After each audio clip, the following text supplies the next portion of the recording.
Hello everyone, I am CS Neha Garg.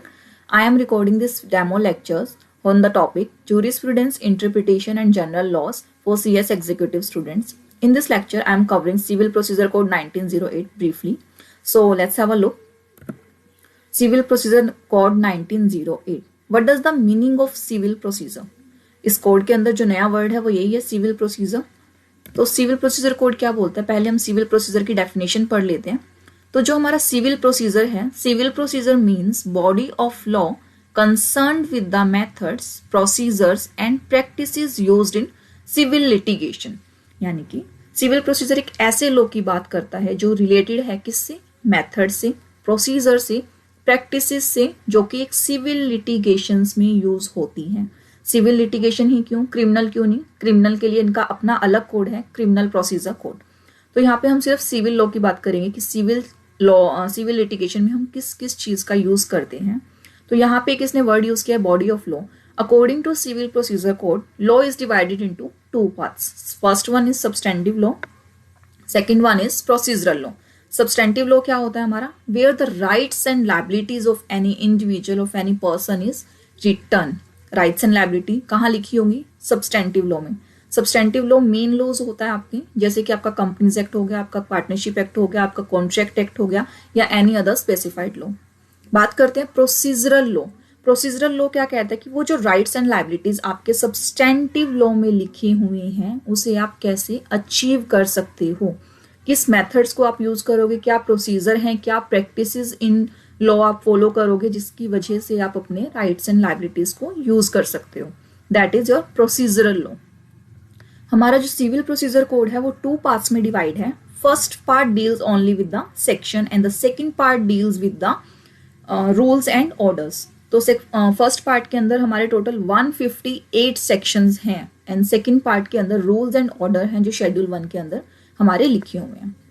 अब ये बात हुई कि सिविल प्रोसीजर का मीनिंग क्या है. ओवरऑल आपका सिविल प्रोसीजर का मीनिंग है कि civil procedure is a law which is concerned with the methods and procedure and practices used in civil litigation to achieve your rights and liabilities.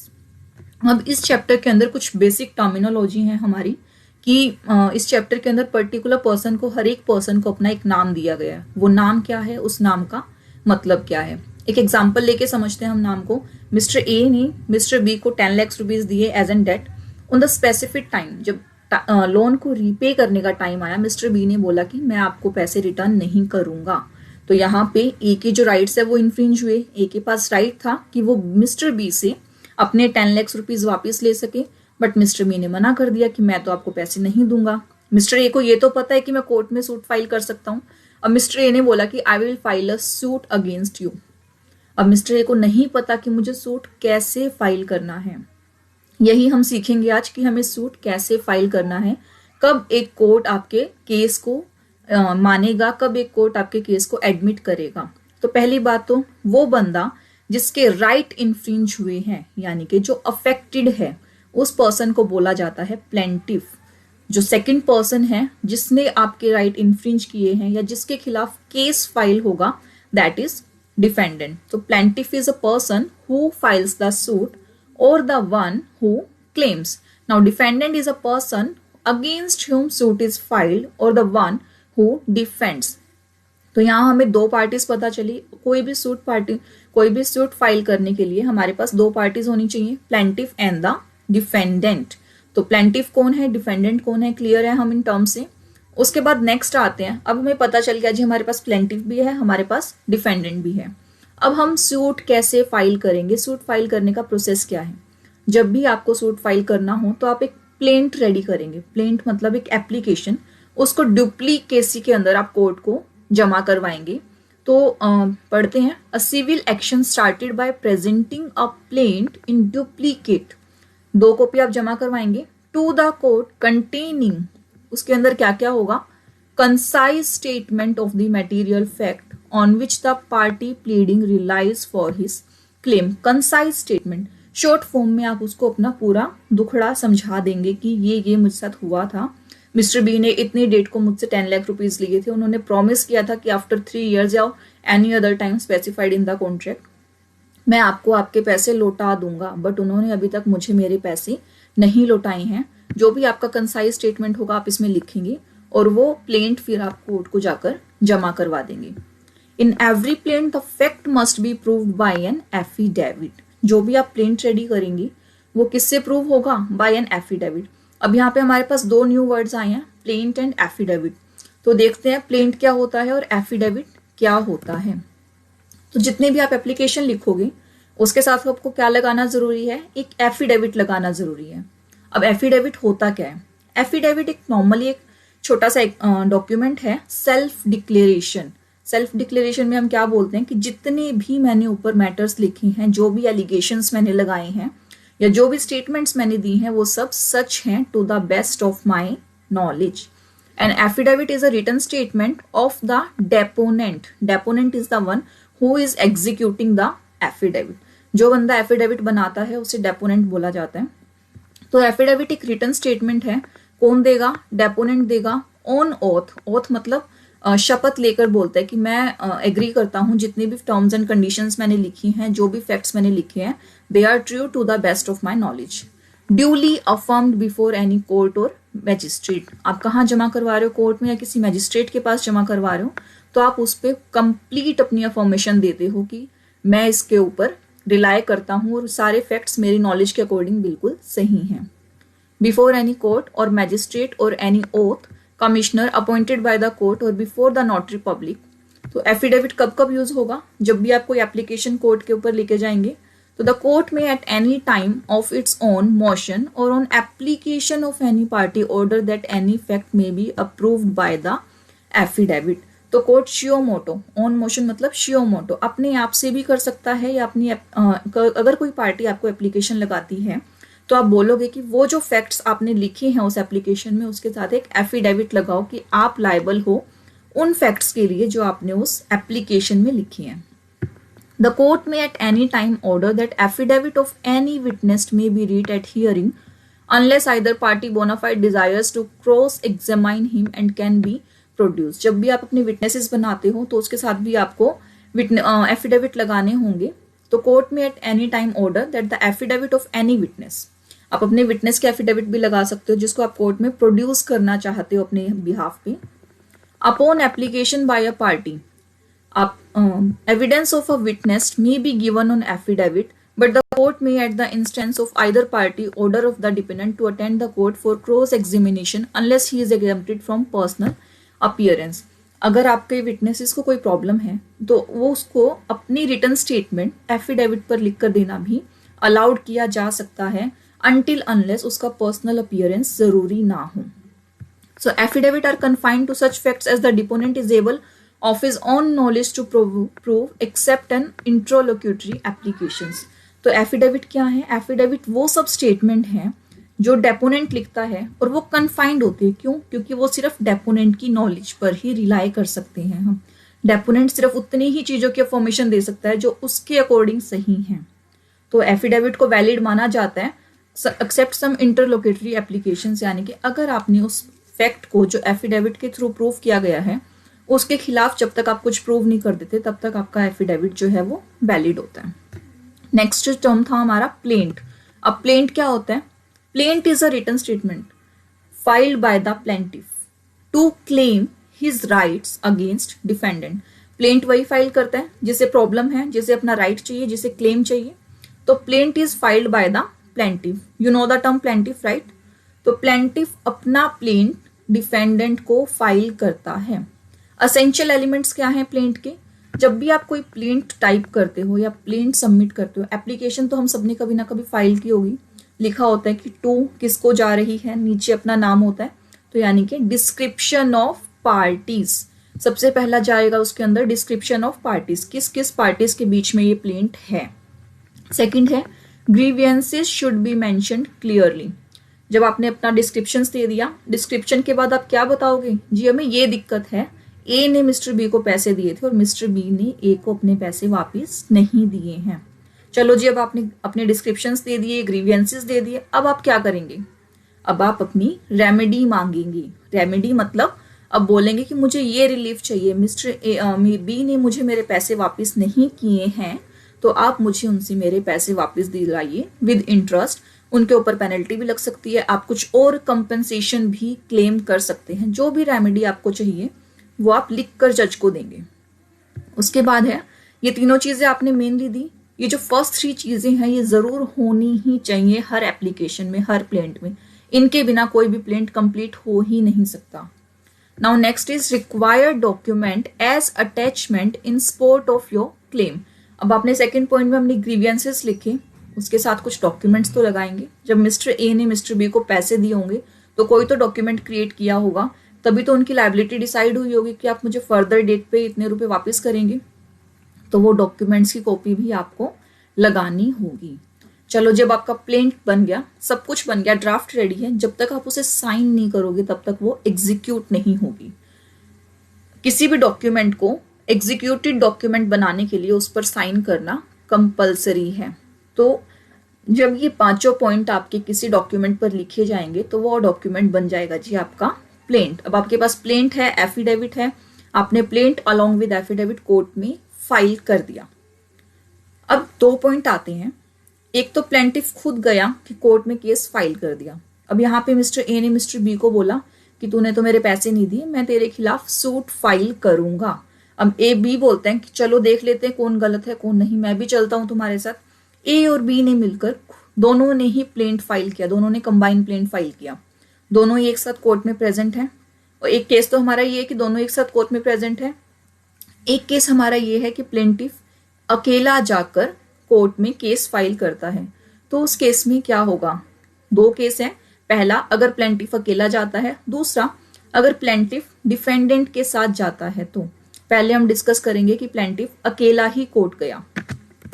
तो अगर plaintiff अकेला court गया और उसने कोर्ट में प्लेंट फाइल किया डिफेंडेंट के against, तो यहाँ पे कोर्ट का रोल आएगा। कोर्ट क्या करेगा, court shall send a summon to the defendant along with the copy of the plaint. आपसे डुप्लीकेसी में कॉपी फाइल करवाई थी कोर्ट ने, तो क्या करेगा कोर्ट, उसमें से एक कॉपी उठाएगा, एज अ समन डिफेंडेंट को भेजेगा।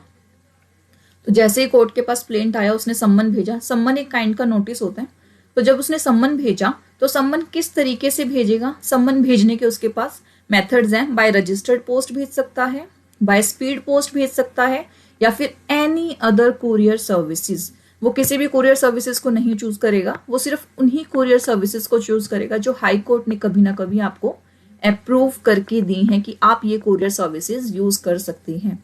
या फिर अगर आपका डिफेंडेंट को इन तीनों मेथड से आप सम्मन नहीं भेज पा रहे हैं, तो any other mode including fax and emails as approved by the high court.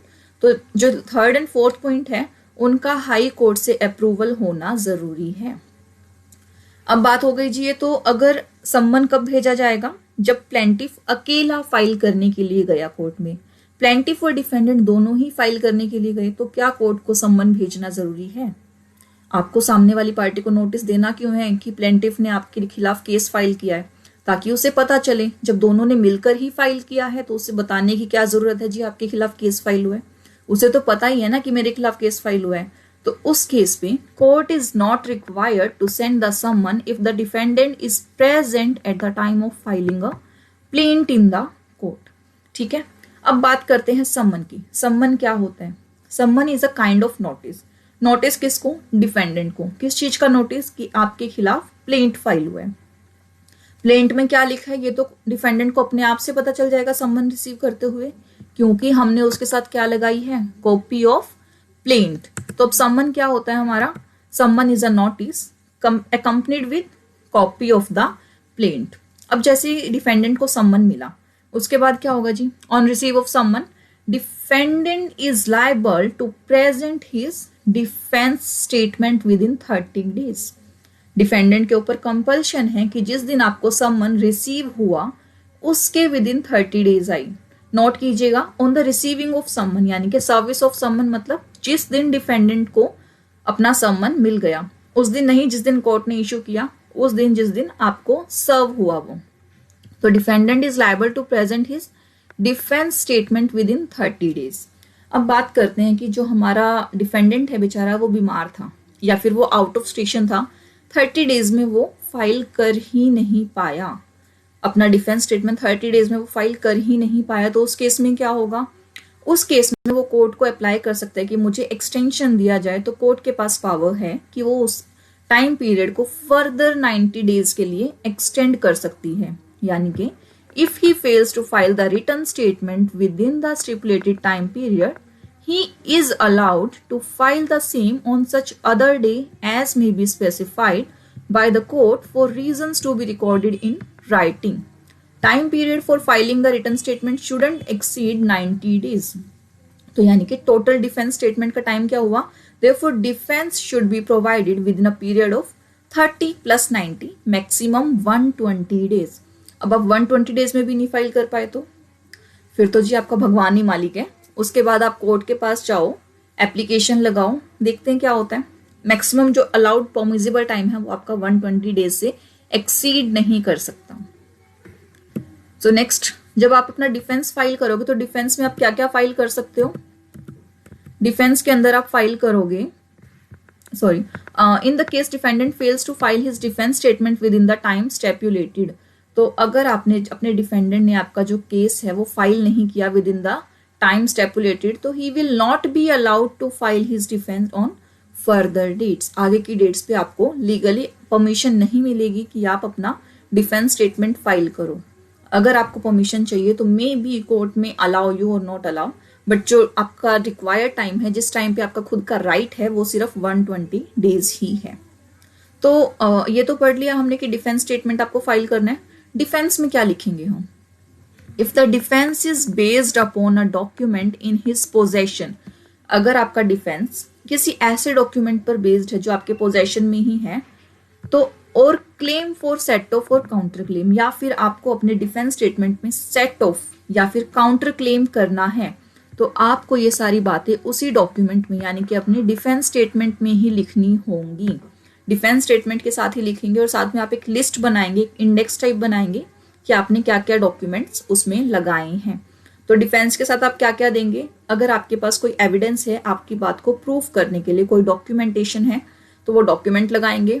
Plus अगर आप अपने डिफेंस में कुछ क्लेम करना चाहते हैं, सेट ऑफ क्लेम करना चाहते हैं या फिर काउंटर क्लेम करना चाहते हैं, तो वो भी आप अपने स्टेटमेंट के साथ अटैच करेंगे। तो what is set off and what is counter claim, देखते हैं। Set off is classified as legal set off and equitable set off. पहली बात तो हम सेट ऑफ क्या होता है, सेट ऑफ पढ़ते हैं। Order number 8 and roll number 6 deal with set off, which is reciprocal acquittal of debts between the plaintiff and the defendant. It has the effect of extinguishing the plaintiff's claim to the extent of the amount claimed by the defendant as a counter claim. क्या बोलता है कि दोनों parties के बीच में reciprocal relationship होना चाहिए।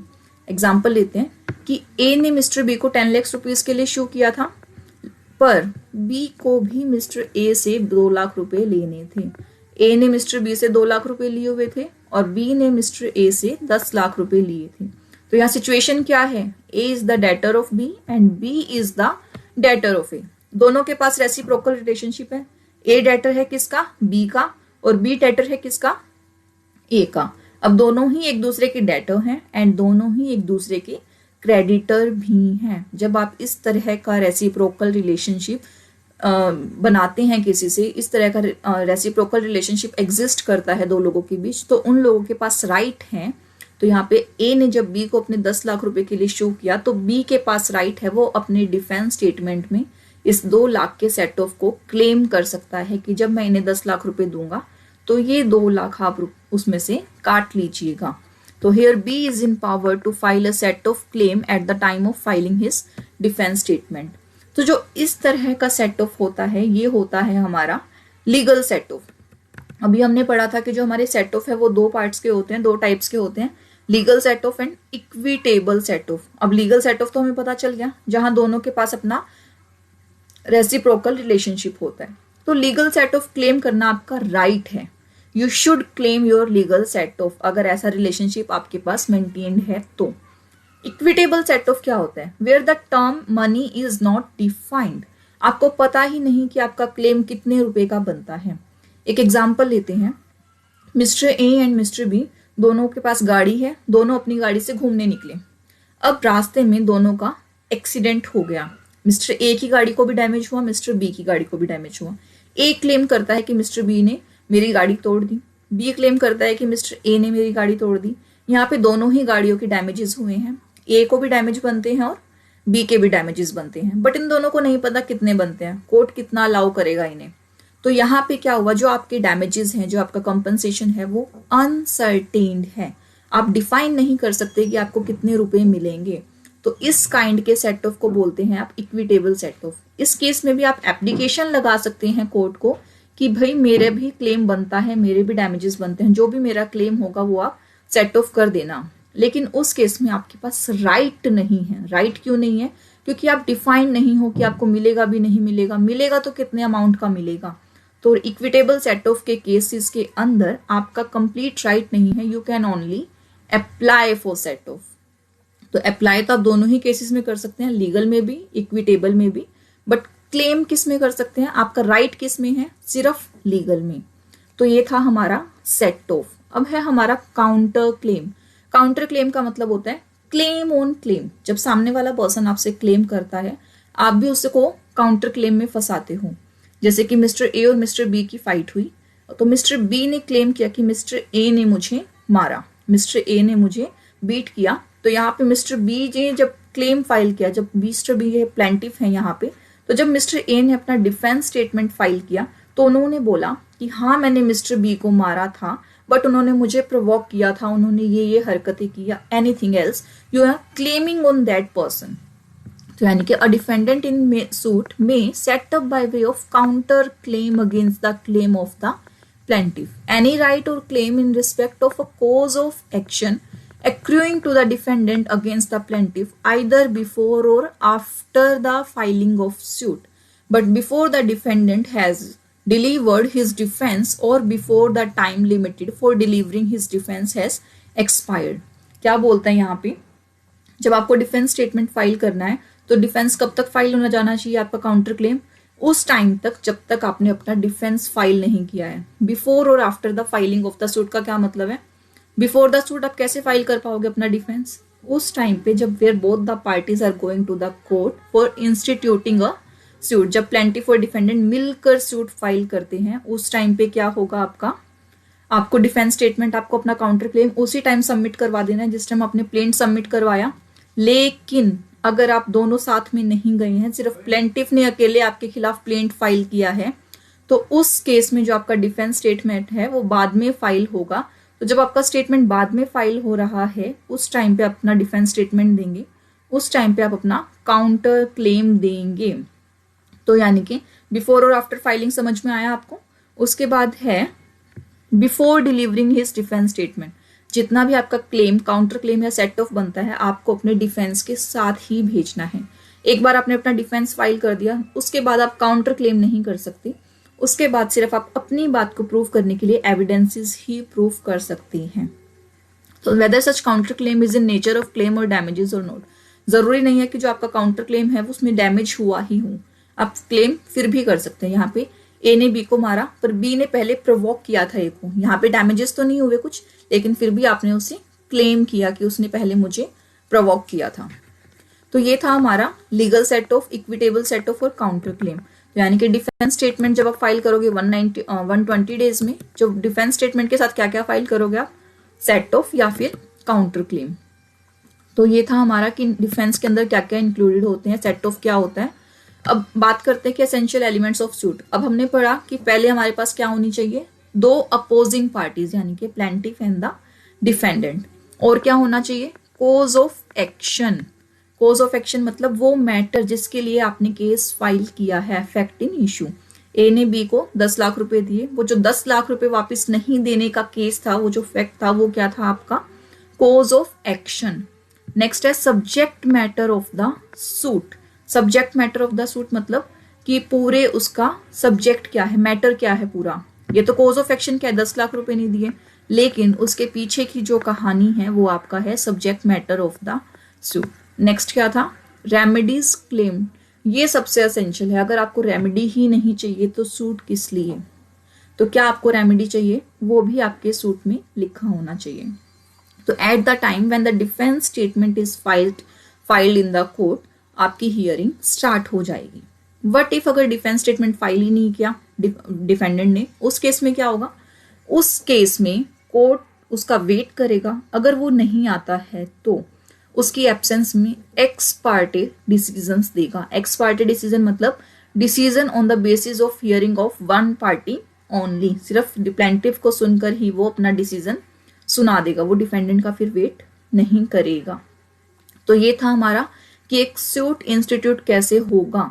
अब यहाँ पे आपका सूट इंस्टीट्यूट हो गया तो आपका डिफेंस स्टेटमेंट फाइल होने के बाद आप फर्दर डिस्कवरी एंड हियरिंग्स के लिए रेडी हैं। हियरिंग्स मतलब आप अपने विटनेसेस को बुलाइए, डॉक्यूमेंट्स प्रूव कीजिए, एविडेंस लाइए, जो भी आपकी हियरिंग होगी वो होगी, सुनवाई होगी केस की। लास्ट में आपके पास क्या आएगा? Order, decree and judgement. To know more about this concept, please let me know. So this is all about how to file a how to institute a suit. So to know more about this concept, please let me know in comment or contact me on my given phone number or mail IDs. So this was my demo lecture. Please let me know how you like the lecture, and thank you.